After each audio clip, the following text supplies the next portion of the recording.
Welcome dear friends once again. It is the second video on money and banking topic functions of RBI. Previous video is on issuing authority. Now I am going to focus on bankers to the government function of RBI. Banker to the government. The Reserve Bank of India acts as a banker, agent, financial advisor to the central government and all state governments. State government के लिए भी और central government के लिए भी क्या क्या काम करता है? बैंकर पैसा जमा करता है, एजेंट उसके बिहाफ पर काम करता है, फाइनेंशियल एडवाइजर और उनको सहायक की भूमिका निभाता है।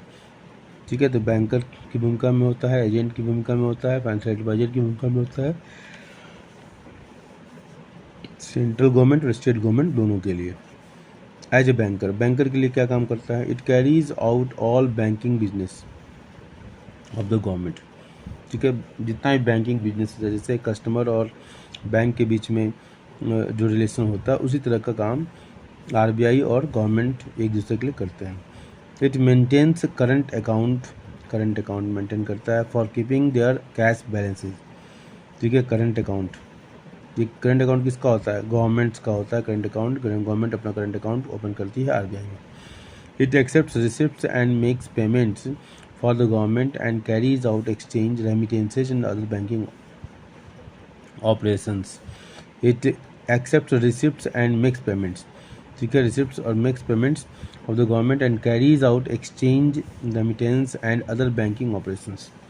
ठीक है, it also gives loans and advances to the government for temporary period. It also gives loans and advances, ये loans और advance देता है गवर्नमेंट फॉर टेम्प्रोरी पीरियड के लिए। It also gives loans and advances, जैसे कॉमर्शियल बैंक देते हैं customer को, जो गवर्नमेंट टेम्प्रोरी पीरियड के लिए। ठीक है, जिस तरीके से कॉमर्शियल बैंक्स देते हैं कस्टमर्स को, उसी तरह आरबीआई देता है गवर्नमेंट को। The government borrows money by selling treasury bills. Government क्या करती है? पैसा लेते अपने ट्रेजरी बिल जो होती है नियत समय अवधि के लिए जो होती बिल्स, उसको वो क्या करती है? सेल आउट करती है, इससे गवर्नमेंट को पैसे मिलते हैं, वो गिरवी रखती है। अब एजेंट के रूप में इसकी क्या भूमिका है? And as an agent the central bank also has a responsibility of managing the public debt. तो मैनेजिंग पब्लिक डेट क्या है? ये एक एजेंट की भूमिका है। तो एजेंट के रूप में ये और बैंकर के रूप में ये सारे फंक्शंस। तो बैंकर के रूप में जो फंक्शंस अगर याद में नहीं भी रहते हैं तो आप अपने याद रखिएगा कि कॉमर्शियल बैंक से कस्टमर से जो रिलेशंस होते हैं उसी तरह इनके भी रिलेशन होते हैं।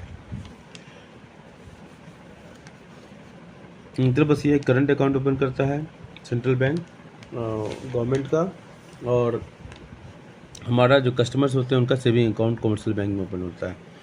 और एजेंट के रूप में जो भूमिका है, ठीक है, तो ये मैनेजिंग द पब्लिक जो डेट होता है, ऋण होता है, उसको मैनेज करना एजेंट के रूप में ये काम करता है। एज ए फाइनेंशियल एडवाइजर के रूप में central bank advises the government from time to time on economic, financial and monetary matters. Economic, financial and monetary matters के रूप में आरबीआई एडवाइज करता है किसको? गवर्नमेंट को। ठीक है, ये अपने आप में महत्वपूर्ण था पॉइंट। तो ये हमारा bankers to the government function है। एक बार क्लिक करेंगे तो रिजर्व बैंक ऑफ इंडिया क्या क्या काम करता है? बैंकर की भूमिका में होता है, एजेंट की भूमिका में होता है एंड फाइनेंशियल एडवाइजर की भूमिका में होता है। किसके लिए? Central government as well as state government. Banker की भूमिका में क्या होता है? करंट अकाउंट गवर्नमेंट अपना ओपन कर सकती है, यहाँ पर एक्सेप्ट करता है रिसिप्ट और पेमेंट एक्सेप्ट करता है। ठीक है, और एक्सचेंज, रेमिटेंस और अदर बैंकिंग ऑपरेशंस को काम करता है। It also gives loans and advances to the government for temporary period. कम समय के लिए लोन्स और एडवांसेस देते हैं। The government borrows money by selling treasury bills to the central bank को गवर्नमेंट जो है ट्रेजरी बिल सेल करती है, जिससे उनको पैसा मिलता है। एजेंट के रूप में इनकी भूमिका क्या होती है? मैनेज करना पब्लिक डेट को, सार्वजनिक ऋण को मैनेज करना। फाइनेंशियल एडवाइजर की भूमिका क्या होती है? मॉनेटरी मैटर्स में सरकार को सलाह देता है, जिससे कि इन्फ्लेशन वगैरह को कंट्रोल किया जा सके।